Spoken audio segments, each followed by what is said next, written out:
पंडित जी कहते हैं जब सारे एक रास्ते चावल का दाना, एक सफेद पुष्प, एक धतूरा, एक बेलपत्र, ये सब हाथ में लेकर अगर तुमको ऐसा लगता है कि आपको ऐसा महसूस होता है कि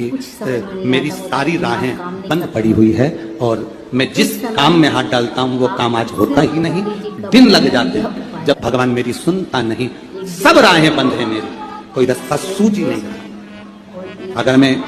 फसल लेने की सोचता हूँ तो फसल नहीं आती, काम करने की सोचता हूँ तो काम नहीं होता, कुछ ना कुछ टेंशन मेरी जिंदगी में है। तो कभी मौका मिल जाए जिस दिन तुम्हारे हाथ में ये सभी चीजें हों, बेलपत्र, धतूरा, पुष्प, शमी पत्र, चावल का एक दाना, ये सब तुम्हारे हाथ में हो और शिवरात्रि का दिन हो,